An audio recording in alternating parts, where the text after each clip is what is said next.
అయినా నేను ఇక్కడికి వచ్చింది మీటింగ్లు పెట్టి మిమ్మల్ని ఎడ్యుకేట్ చేయడానికి కాదు. నాకు అంత ఓపిక లేదు, ఇంట్రెస్ట్ లేదు. కానీ నేను నీతో మాట్లాడడానికి వచ్చాను. ఏయ్ నిన్నే నిన్నే నిన్నే నిన్నే వింటున్నావా? అసలు నీకేం డ్యామేజ్ జరుగుతుందో తెలుసా? కేవలం 25 మంది ఎమ్మెల్యేలు ఇట్టించాడు షిఫ్ట్ అయిపోతే నీ తలరాత మారిపోతుంది. అది నీకు ఓకేనా? రాణా నాయుడు అనే క్రిమినల్ నీ తల మీద ఎక్కి కూర్చుంటాడు. అది నీకు ఓకేనా? రాయ్ నిన్నే వాడు ఎమ్మెల్యేలను కొనే ఖర్చు కూడా రేపు పొద్దున నీ దగ్గర నుంచే వసూలు చేస్తాడు. నీ పెట్రోల్ పెరిగిపోద్ది, కందిపప్పు పెరిగిపోద్ది, పిల్లల స్కూల్ ఫీజులు పెరిగిపోతాయి, బస్సు ఛార్జీలు పెరిగిపోతాయి. ఆడికి దోలకి కుర్చీ ఎక్కితే నీకు దోలు తిరిగిపోతుంది. అది నీకు ఓకేనా? Problem solve చేసుకోవా? టైం లేదా నీకు?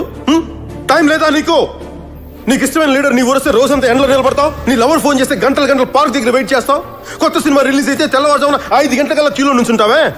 నీకు ఇష్టమైన హీరో సినిమా 10 సార్లు 20 సార్లు చూస్తావు. దానికి టైం ఉంటుంది కానీ దీనికి టైం లేదు కదా. దీనికి టైం లేదు. రే ఒక్క మ్యాట్ని వదిలేసిరా, ఒక్క మ్యాట్ని. ఇక్కడ పని అయిపోద్ది. ఒక్క మ్యాట్ని వదిలేసిరా.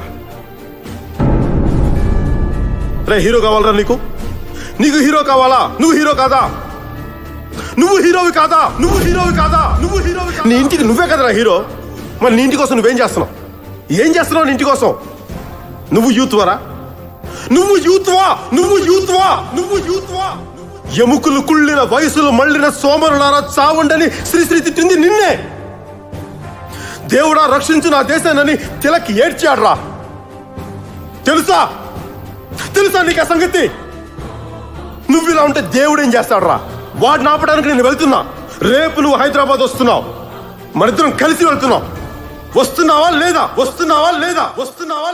పోరాడితే పోయేదేవి లేవరా ఎదవ బానిస సంఖ్యలు తప్ప.